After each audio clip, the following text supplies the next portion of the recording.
All right, if we could all take our seats, thank you. Hands up if you can hear me. Hands up if you can hear me up the front. Look at us. We're only a lot late, which is fantastic. So it's my great pleasure to introduce Ania, who will be giving us some important acknowledgements.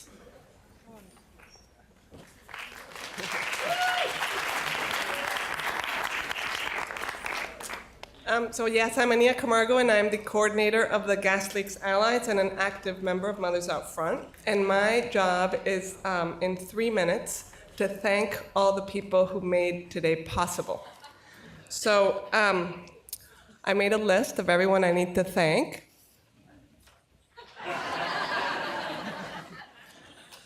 And I thought I would just read these names really fast. I'm kidding. There's obviously no way I can do it, but I'm not exaggerating that there are hundreds of people who made today possible. There's over 300 of you here today. You came from 10 different states, including California and Texas.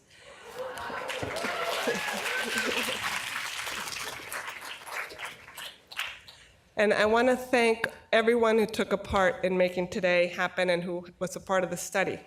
Whether you were the grandmother who meticulously measured leaks on a hot Sunday this summer, the volunteer who welcomed us today, the child who made a cookie, the town official who granted permits for our study, Bob and Jason, who literally measured hundreds of leaks, the gas crew member who worked along our side, the inventors of the Flux Bar,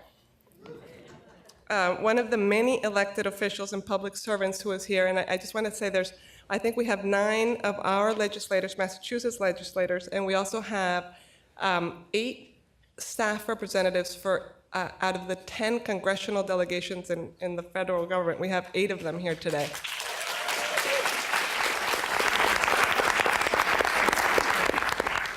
Of course, our Attorney General, the utility executives and engineers who have been wonderful partners, the funders of the study and also of this event, Debbie and Toby for being the master planners of today, and last but not least, Audrey and Zainab, who I don't think have slept for the last 2 months. They have been researching, analyzing, and negotiating, and they have been, of course, coming up with this agreement between the utility companies and the Gas Leak Allies, and I think we're probably like 20 different organizations, so it is an incredible feat. So thank you to everyone for the part that you played, and thank you for being here today.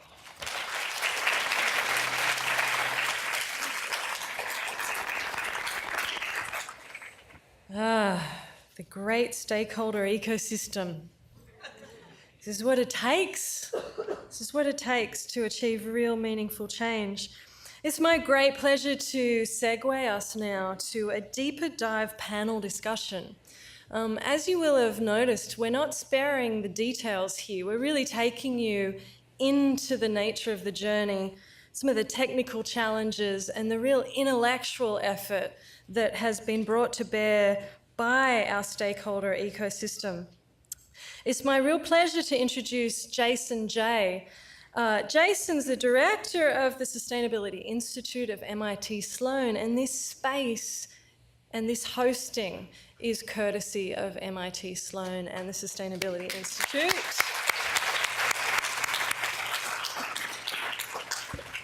And even though I'm from Harvard, I can be grateful. Jason is a thought leader in his own right, and he's published a book, the author of Breaking Through Gridlock. It sounds very pertinent to today. He has his book. He's offered a signed copy to me. He might offer it to you too. Jason, welcome to the stage.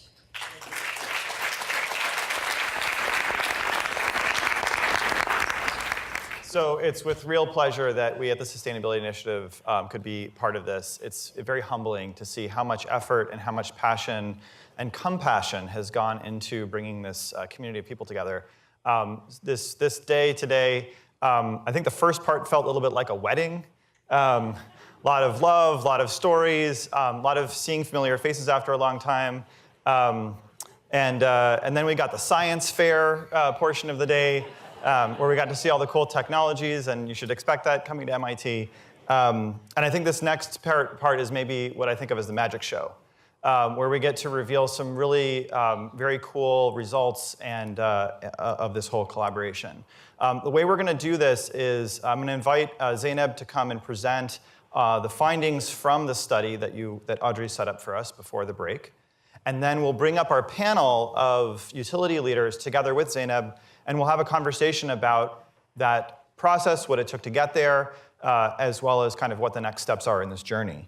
Along the way, we do hope to take audience questions. We've gathered several during the break. If you have others, then just write them down, pass them this way and down, and get them to Debbie Neal. And with that, I'm very happy to invite Zainab back to the stage. Just a personal note on this. Zainab, you come on up and get your presentation together. I wrote my PhD thesis about the Cambridge Energy Alliance, for some of you who may remember that, and was at the time, so this is 2008, 2009, and was looking and studying and understanding all the different community organizations in this area. And I was actually out there with Audrey and the HEET crews caulking, and I learned how to caulk from the HEET team in a house in Cambridge and another house in Jamaica Plain. And what struck me about that was this sort of spirit of getting it done. That the environmental movement has a legal component to it, which is really important. And then there's this kind of engineering, management, roll up your sleeves perspective, which is now sort of coming to be part of the conversation. And one of the inspirations at that time was this little, for the Cambridge Energy Alliance and for some of the work that was being done, was this little PBS documentary about this woman in Cambridge who was trying to do green building before a lot of people sort of knew what that was, and trying to select the right materials for her home, and trying to just muscle through the whole process of getting a green building to happen. And that person was Zainab, as she was a graduate student, I believe, in public health at Harvard. And it was really amazing to see her sort of pop up again as I came to learn more about this whole gas leak summit thing. And again, I think that's part of what makes this sort of feel like a wedding, running into these unusual allies, but who have actually been working very hard for so many years at making stuff like this happen. So it's very exciting to be part of this and to reveal some of the results of the study. Thank you.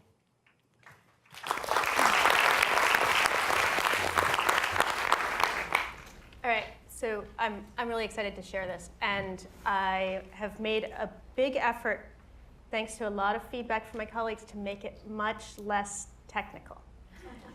So I'm going to kind of try to switch back and forth a little bit and give you a simplified version, and then for those of you who really need to know the R squared, that's there too. So I'm going to start with, well, those are my boots. And thank you to Columbia Gas for the electrical tape. But my first conclusion right off is, having gone out in those boots and then the next pair of boots into the street and measured a lot of things and learned a lot of things and listened to a lot of guys who've been doing this for a long time, my biggest general conclusion is that it's not easy. It's not an easy problem. And even from a scientific view, this is actually a genuine multivariate complex system, and therefore it is not easily measured or solved. Oh,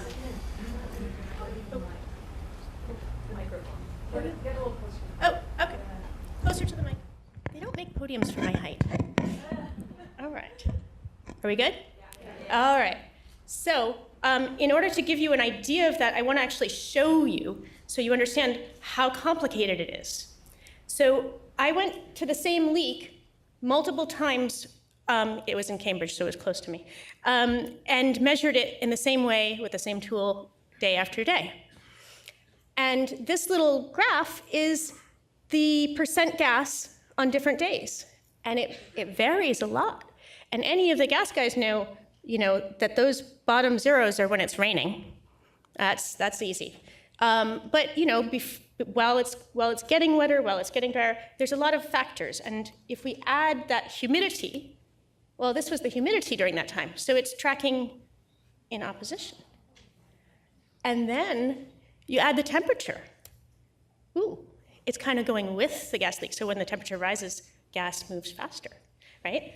But the thing is that these are just a few of the variables. There are so many. There's the type of pipe, the pressure, the age, there's a whole bunch of other stuff, the soil porosity.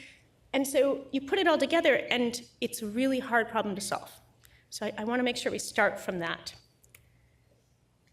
So we threw the kitchen sink at it. We got everything we could get going to solve the problem. And of course, the problem we're trying to solve here is to find out how to find the biggest leaks, to identify them. Audrey has already introduced you to each of these approaches and clarified that the chamber is what we're using as our reference. So we're going to compare everything to that to see how close we get. So we're going to start by asking, does the bar hole method work? And this is the one that was initially proposed by the DPU, well, by everyone, like, okay, well, maybe we can do it this way. And that is the way we had the utilities select the leaks initially. I'm going to try to do this. So if I took all the leaks and I split them into two piles, one that has a bar hole read of higher than 50%, and the other pile that has a bar hole read of lower than 50%, that ends up a pretty close to equal pile of things, but the emissions, the average emissions of those piles is really close to the same.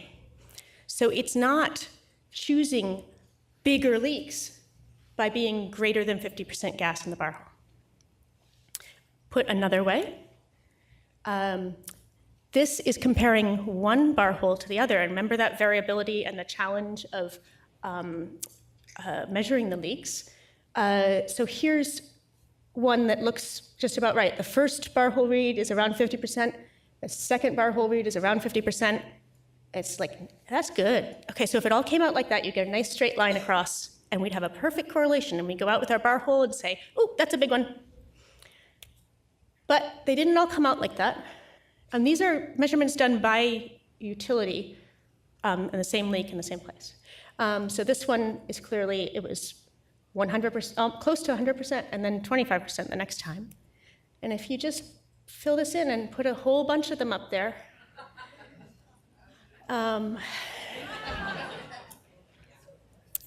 we had to conclude that at least the way we're doing it now, this isn't going to be a method we can use right away. And that doesn't mean it's not a real measurement. It really is, but it's just the question of what you're measuring. I'm going to do it one more way. This is for the more science inclined. This is a correlation chart between the chamber flux. Remember, flux is not the thing in Back to the Future, but it's actually the emissions of gas coming out of the ground in cubic feet per day, and the bar hole read. And this is not a correlation, R squared 0.03. So we're going to move on and cross off bar hole. Leak footprint method. So this, again, was the area of the extent of the leak on the surface, which is the only thing we can measure unless we dig, right? So we did the same thing, grouping two groups, two piles. So the pile on the right is leaks that are greater than 2,000 square foot footprint. And the one on the left is leaks that are less than 2,000 square foot footprint. The average emissions for those two groups are really different. So you can see pretty clearly from this that choosing leaks that are over 2,000 square feet results in on average, a bigger leak. Again, switching. R squared of 0.68 is a pretty good correlation. It holds when you take the outliers out as well. There's all kinds of stories in this, but we'll get to that. So yeah, the leak footprint is one way to look at the leaks and say, hey, this one's bigger than that one. And that's really what our goal is to be able to rank order them and take those top ones and fix them fast and put our resources there. So the Picaro, or that area under the curve method that was mentioned before, peak area. I'm going to actually switch to this. So first of all, we didn't get a strong correlation. There were sensitivity issues between the Picaro area under the curve and the size of the leak by chamber. But we did see something else, and that is that it was actually pretty good at picking large leaks, not at ranking them in order, but at picking out the biggest ones. So I'm comparing here 3 approaches that we just talked about. So bar hole, selected by bar hole greater than 50%, you get an average flux of under 100. Selected by footprint greater than 2,000, you get an average flux like around 250. And then selected by Picaro, peak area, you actually get a really high average flux. So there is some potential there, but again, we can't rank order using it. All right, so we're giving it a partially. How are we doing so far? Who's winning? Not a lot of people voted for leak footprint.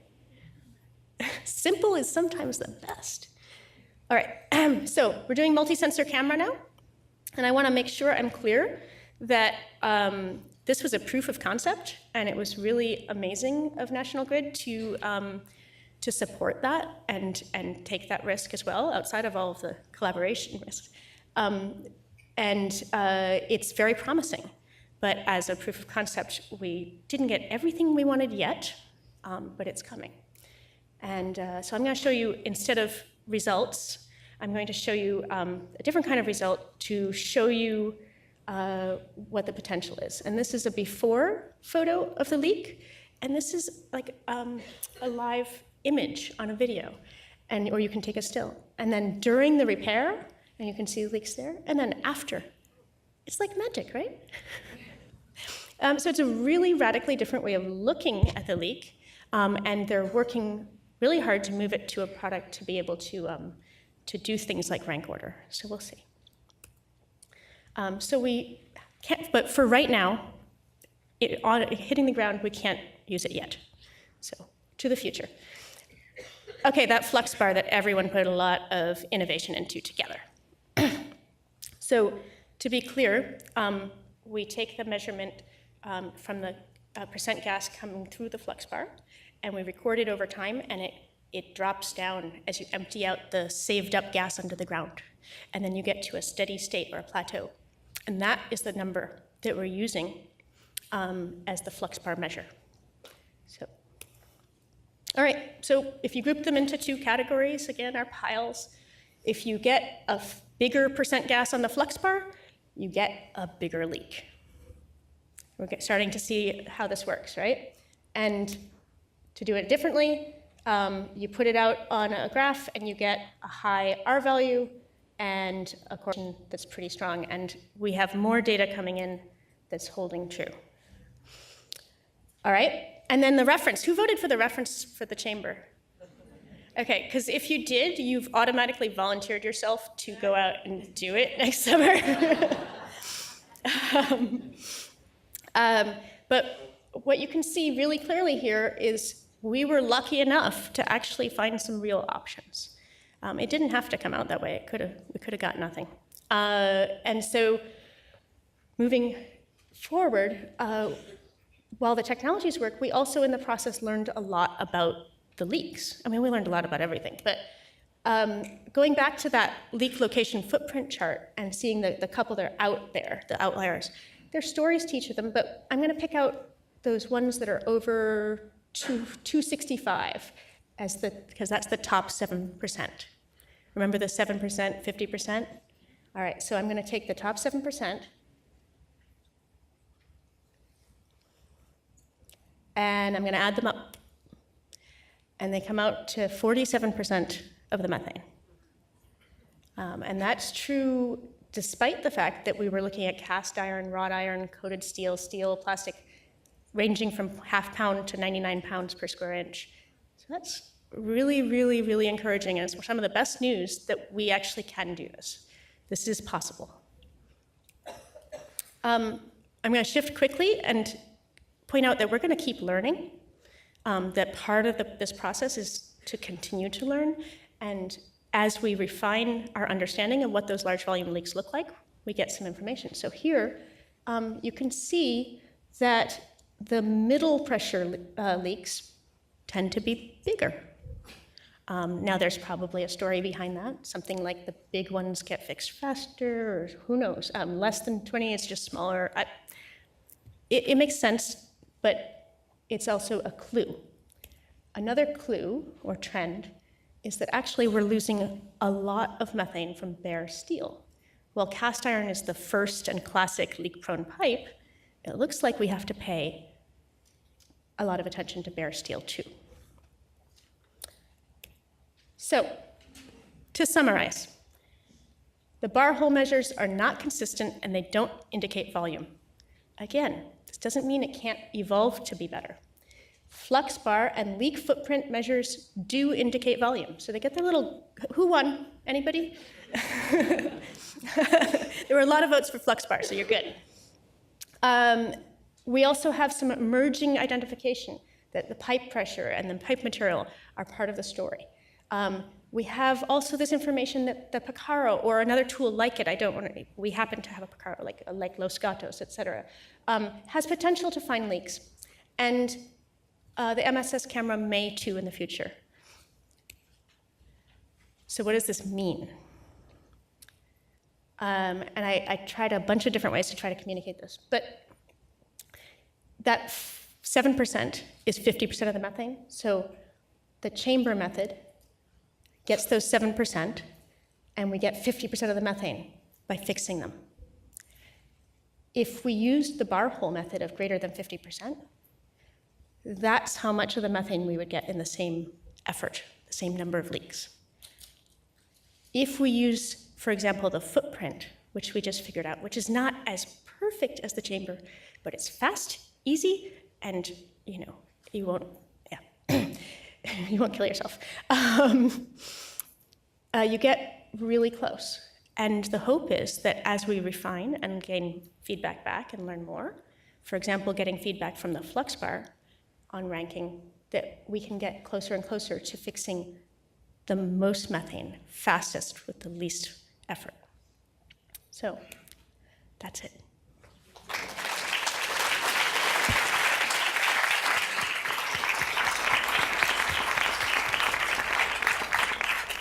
So I'll invite our panel to come up to the stage. So Zeynep and John and Kevin and Dan. We've got tent cards out here for your names.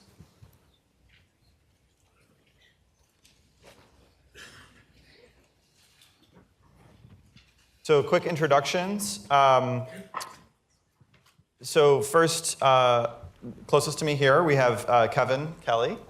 He's the Vice President of Gas Operations for Eversource. And let me just back up for a moment. So what we have here are leaders from 3 gas utilities, each of whom have some part of the Massachusetts service territory. Kevin is coming from Eversource. He's a VP of Gas Operations with a focus on upgrading and maintaining the gas distribution system while ensuring safety, adhering to code and regulatory requirements, and pursuing system growth. We have Dan Cody, who's the Vice President from NiSource, the parent company to Columbia Gas, Vice President of Pipeline Safety and Compliance, who also served as the General Manager of Columbia Gas of Pennsylvania, Maryland, and Virginia. He began his career as a draftsman and engineer and has most recently served as the VP of New England Operations.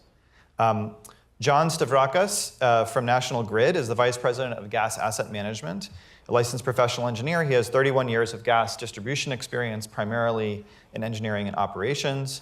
And as mentioned, we have Zeynep Magavi, research lead on this large volume leak study, and has worked at the Harvard School of Public Health on technology-based solutions to global health challenges. She is currently pursuing a master's in sustainability focused on methane reduction. I think we just got a preview of her thesis. So what we wanted to do first is just give the panelists a chance to react and respond to the findings of the study and to share, I would say, just a bit of color and texture, both on the process of getting it done and on the outcomes of the study that we just heard. So Kevin, I'll start, or yeah, go ahead, I'll start with you. Quickest to the left, huh? Yep. Good morning, everyone, and thank you for having us. For me, as we went through this, first and foremost, I want to thank everybody that was involved in the studies. I got to meet some very interesting people, some very passionate people. I think it was, just great that we were able to, work together to try to solve some of these things that we're talking about today.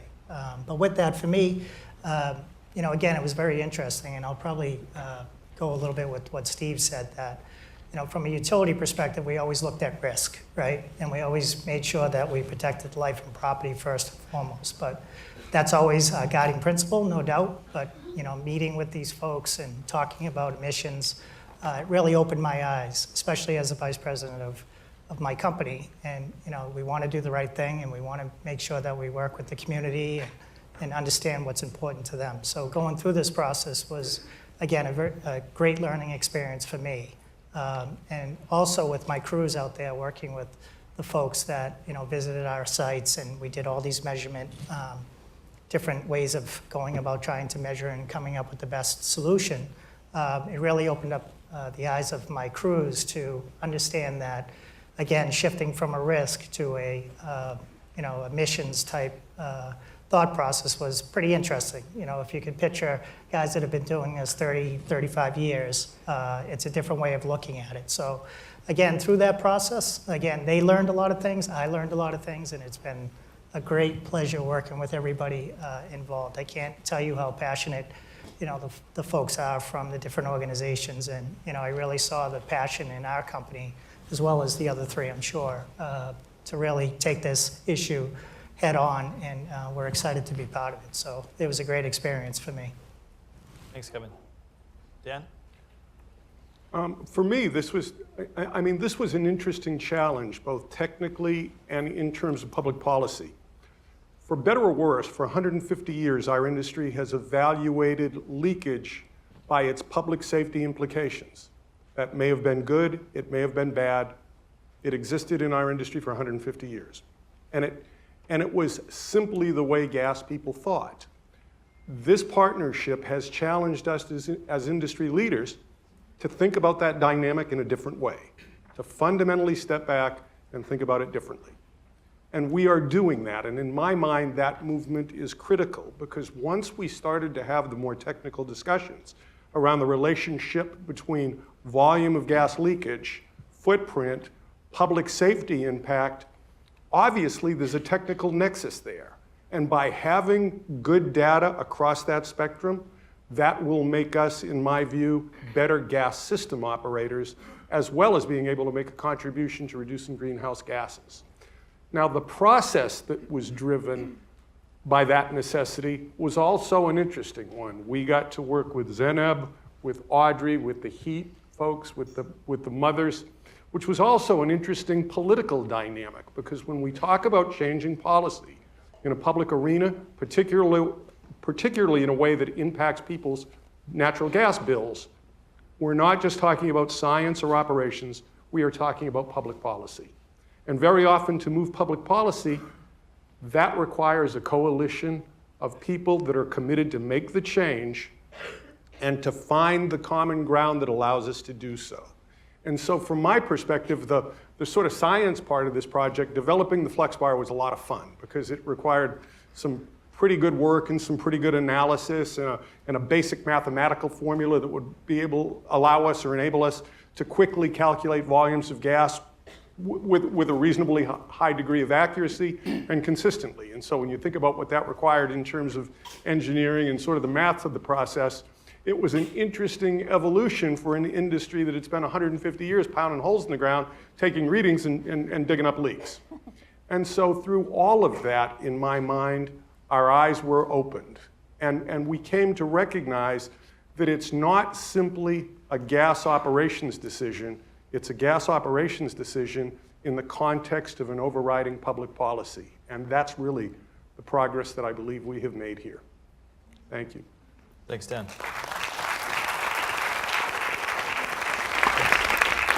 John? So for me, it's been a little bit of a journey. Gas utility is a very large organization. We're totally focused on safe, reliable service. We work in a challenging environment.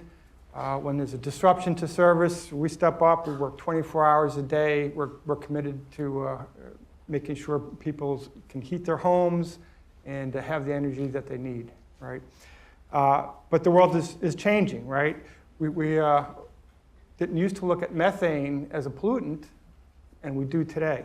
It's a potent greenhouse gas, and we need to address it. And in comes heat, and Mother's Out Front, from a very different vantage point. Not really understanding how what it takes to operate a large organization like this, coming in with some ideas of their own. We had some difficult discussions, but the light bulb really went off for me when Audrey and Zainab and Deb New came in and presented the findings of the study. I mean, it was great having the collaboration and supporting it, but the analysis that was done, it really made me think and understand that here's a group that really wants to understand the problem and find a way forward to fix it, right? And I subsequently had my engineers come into MIT and meet with Audrey and Zainab to broaden the discussion so that we could look into it more deeply. And Zainab took a trip down to Long Island to see what we're doing down there. And overall, I'm really excited about the potential and opportunity we have to really drive down methane leaks, and with the help of the study and HEET and Mothers Out Front, helping us learn the way forward. Thank you, John. Do you have anything else you want to add, Zana? I don't think I need to add Okay, anything. all right. Great. So we have a few questions that have come in from the audience here. And so I'm going to do the sort of more technical ones first, and then we'll move towards the other one. So the first one is, if leaks are actually leak areas, how can you know exactly where to place your new flux bar? May- Can I go? Well, It's up to you. So we relied on the techniques that the gas companies use to localize the leak. So they have a procedure that's been in use for decades and longer probably, to do bar holes and take percent gas and check to see where the highest is across a wide area. Am I getting this right, Dan? You are. Good? All right. So we used that process actually with drill holes, which are even more accurate, to localize the flux bar at the highest percent gas of the leak footprint, and placed it there, which actually reduces a lot of the variables by going as close to the highest as possible. Just to add to that a bit, this did not require extensive modification of existing leak barring procedures, because in order to pinpoint leaks in almost any situation, you need to be reasonably close to the leak. Now, historically, because a typical repair hole is 3 by 5 or 4 by 6, the proximity became a little more important. So in the use of the flux bar, you want to be within 6 inches or so of that leak location. And so it caused us to put a couple of extra bar holes to really close in and pinpoint the precise point of leakage. But once you were within that plus or minus 6 inches or so, then that was very predictable and a mathematical outcome that demonstrated, based on the study, that it did allow us to quantify the gas leakage. Great, thank you. Do you have something to add, or? Okay. No, Okay, I'll just okay, good. kind of couple with what Dan said. It fit very well with, again, how we traditionally pin leaks. And the best way I can describe that is similar to what everybody said, is you go out there, generally after a leak survey, and you have a leak sheet. It gives you a spread of gas. And you start to, put down your holes. We drill holes in the street. I'm sure all of you have seen that. And you start, and you go maybe 10 feet out until you get to 0 on both sides. Then you know the extent of the leak. And then you work your way back until you find the most concentration of gas. And to Dan's point, generally we dig larger holes and hope that the leak is inside the hole that we excavate, right? But with this method, we fine-tuned it a little bit more and got real close, or the best we could, where we thought the leak was, and we were able to use the device. So a little bit of a change, but not overwhelming, in a better way of doing it. So. Okay. So the next question is, who paid for this? How did the funding for this whole kind of research endeavor come to be? I guess that's for me. So the utilities paid for their own work separately. This is where we didn't actually merge in any way. No sharing on this one. So for the research team, a huge amount of the labor was volunteer, including mine. There was no money spent. For the money we did need to spend, Audrey raised funds from the Putnam Foundation, the Barr Foundation, and the Winslow Family Foundation, and others, and personal donations. So that would be have I covered everything? I hope I didn't forget anyone. So it's an all hands on deck effort. It's mostly volunteer. Yeah, okay. With this new level of cooperation, will the gas companies be providing lists of gas leaks, repaired and outstanding, in some sort of format that is searchable and sortable for the public? How does the sort of transparency part of this work? Regulation. Go ahead. Right, well, no, go ahead, please. Well, by regulation, we have to report on our open class 1s, 2s, so, well, there will be no 1s, but 2s and 3s each and every year. And we track those, again, by leak survey programs and other methods. But generally, we have DPU filings that we encompass all of our leak counts. Okay. Yep. Okay. Since old cast iron pipes are leak prone and leaks occur in locations rather than single spots, when one leak is repaired, can another pop up nearby like whack-a-mole? How is it, how can we deal with leaks more comprehensively? Well, Go ahead, John. I'll try and field that. So that's a very good point about cast iron. I think Steve Bryan made the point that there's a joint every 12 feet. So that is an issue. We'll zero out a leak. Typically, when we do a cast iron joint repair, we'll do 2, 3, or 4 joints in a row until we get the leak zeroed out. But mostly we're focused on replacing the pipe, right? So we have a program to replace all the leak-prone pipe, and right now, this year, we're expected to replace about 140 miles of pipe in Massachusetts alone, 400 miles across our footprint. So we want to get that pipe out of the ground ultimately. Just to add to that strategically, if everyone remembers the statistics earlier, 72% of all the leakage that occurs on cast iron, bare steel, and wrought iron, what we in the industry classify as first-generation systems. Each one of us are committed to a total replacement of that first-generation pipe over a specific duration. That's been done in filings with the DPU. We're committed. We are all years into executing those programs. And so today, any one of us, based on all other things being equal, can predict a day when there will no longer be that first-generation pipe. And in my mind, the sweet spot to this is while we are doing that, every year our systems are getting measurably better by that replacement program, we're still addressing our most serious leaks, both from public safety perspective and that 7% we talk about from an environmental perspective. In doing so, we will be continuing to drive down those leakage amounts at a pace that hasn't been seen in the industry in its history. Not perfect.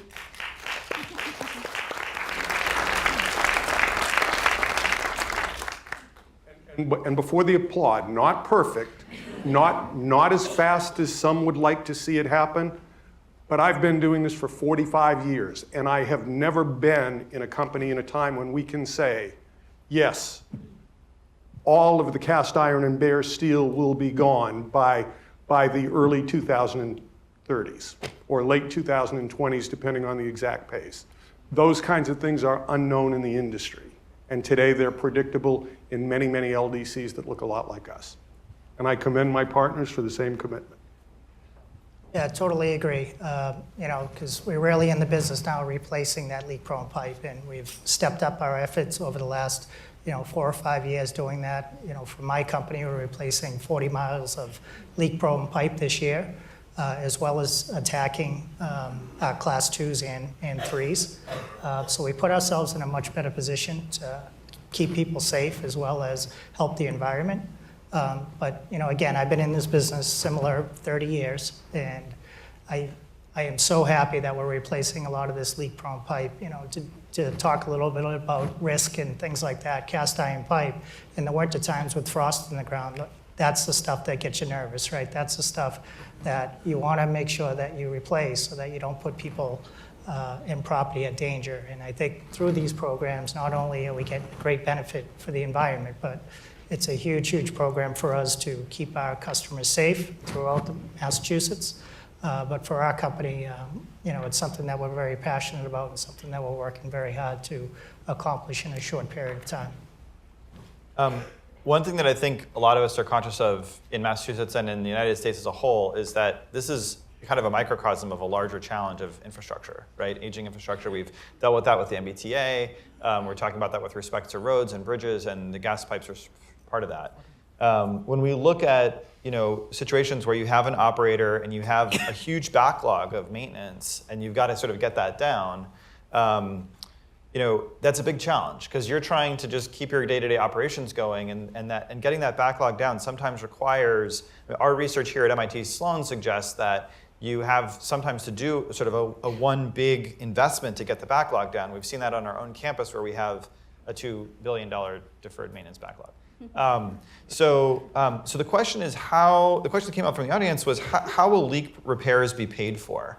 From capital budgets, from operating budgets, how do we get ourselves out of that sort of firefighting trap and repair trap and get to where we've got renewed infrastructure? It's really both.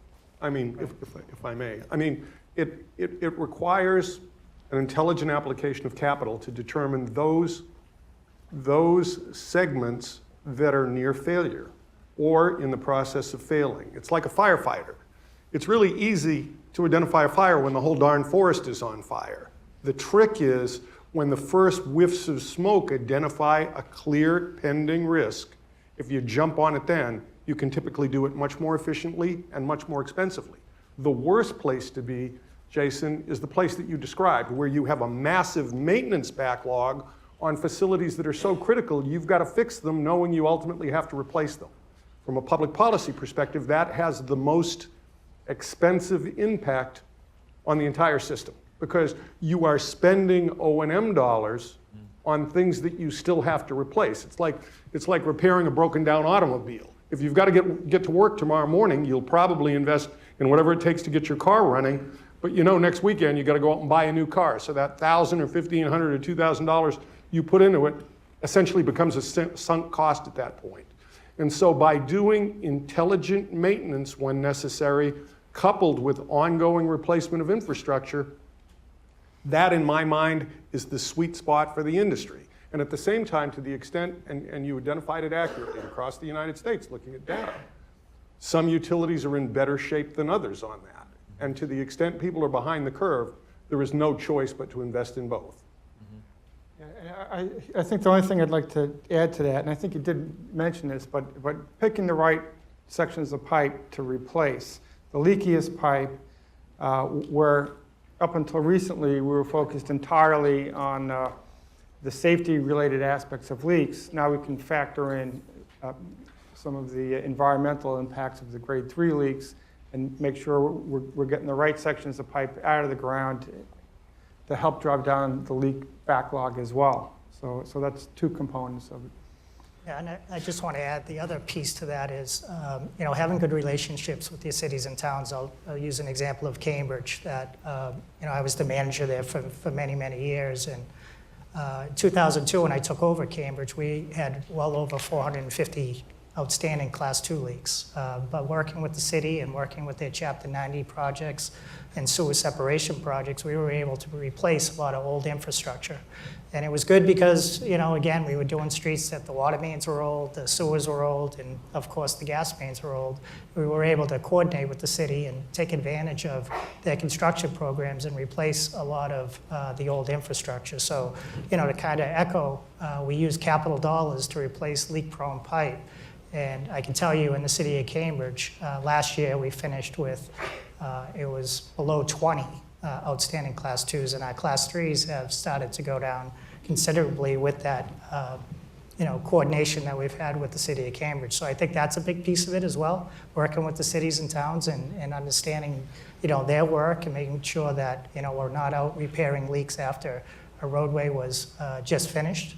And again, taking the opportunity to spend your money wisely and look at capital investments rather than going out and repairing all the leaks that you have out there. Replacement is the better way to go. There's no doubt about that, and it's shown trends over the years that our leaks have gone down in all categories. So it's a better way of doing it. I mean, the interesting thing about, I think we all Golf want to clap, applaud golf that. Yeah. I think what's really striking about what you all just said was that a critical part of the management strategy here is that sort of precise, proactive location of where the highest leverage points are. And that points to exactly why this collaboration has been so important, right? Is to develop the technology where we can really reliably go after, find the leaks, measure their volumes, and then see what happens when we go and do the repairs.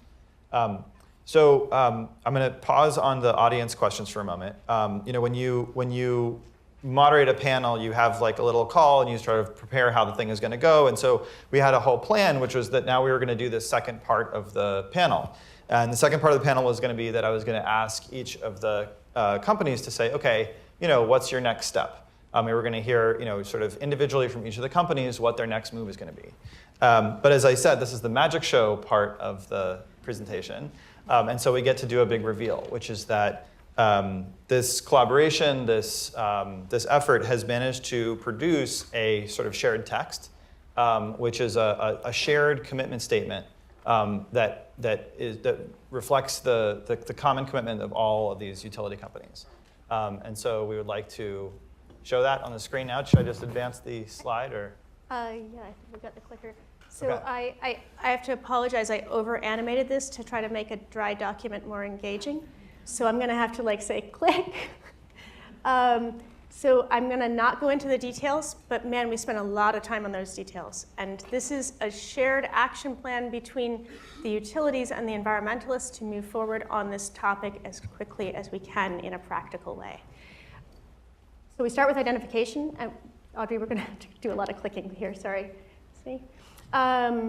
So basically, we're switching from bar hole to leak extent. It's a big, simple change. Repair, we're going to click again, sorry. Yep.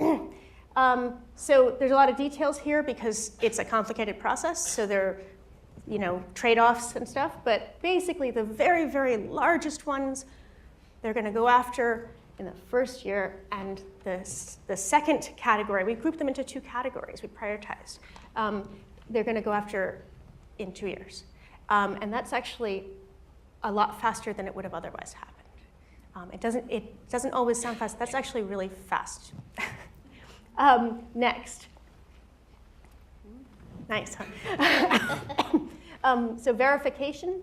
And this is part of where we just started this journey, and we need to get feedback. So they want to know if this is working, and we want to know if it's working too. So we're going to check some of the leaks with the flux bar to have another way of checking if we're ranking them as correctly as large leaks. And of course, they already report to the DPU, but this will be added, the leak extent.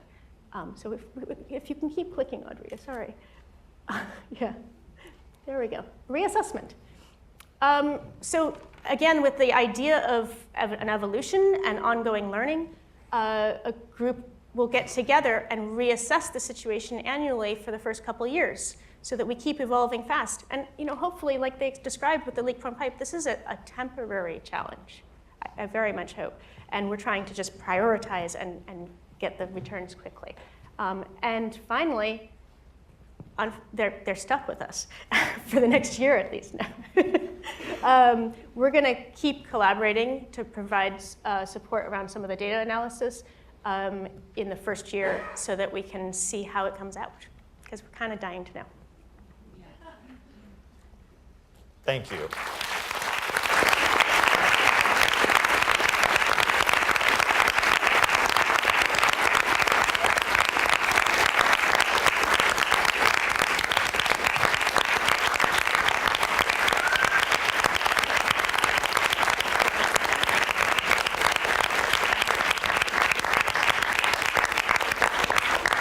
We may not still be in the Paris Accord, but we are in the Massachusetts Accord.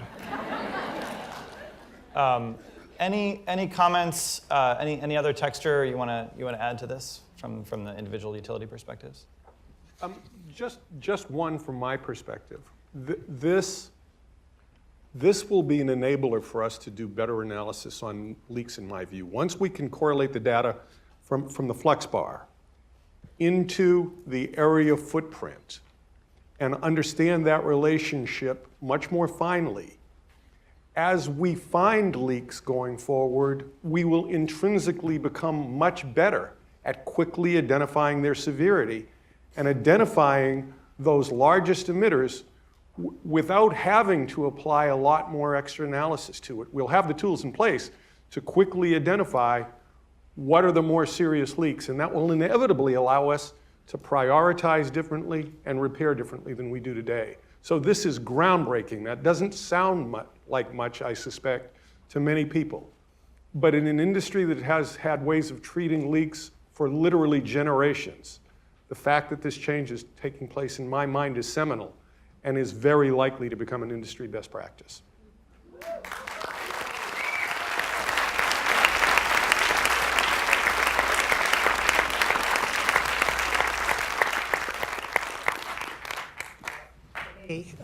I think this approach is the right way to go. I look at this that it offers value because, if we're going to have resources out repairing leaks, we want to go after the leaks that are causing the most, methane emissions, right? And I think by doing this, you've seen the charts that we're attacking the ones that we should be attacking. And this puts all of us in a better position to help the environment as well as learn through the first year and to redefine the whole process and get more data so that we can understand this more, to Dan's point. But go on this journey together to make it better for all. And again, I buy into this. I think it's the right thing to do, and I'm looking forward to getting these leaks done.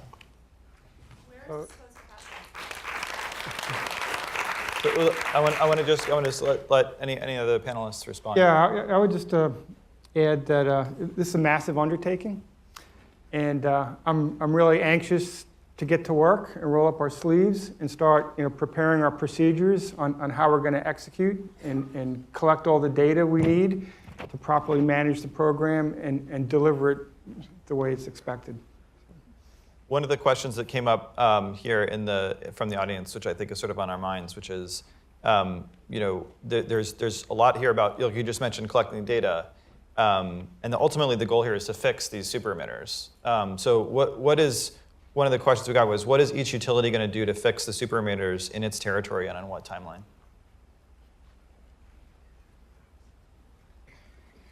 Yeah, so I think the first. Answered that. Sorry? Yeah, that's basically covered in the shared agreement. I think the commitment Okay. statement speaks to that, right? And the first step is collecting the data and defining the scope of work, and then developing the work plan that we need to execute on. So I didn't know before all of this that there's actually a work season. You know how weather affects it? Well, you have to plan in the winter. You guys are going to correct me, but you have to plan in the winter, and then your work season starts in the spring, and then it ends in the fall, because you can't work that easily in frozen ground. And if it rains, you're not going out. So the whole planning process is very annual. The permitting is closed in the winter. We're not allowed to open the streets except for emergency. I have to read this one because this is my favorite. It says, I think this is apropos of Mothers Out Front being one of the co-organizers. It says, 10 minutes ago, my newest grandson was born. Congratulations to whoever passed this on. I look forward to telling him that on his birthday, I listened to people from sometimes opposing sides come together to protect his future. Thank you.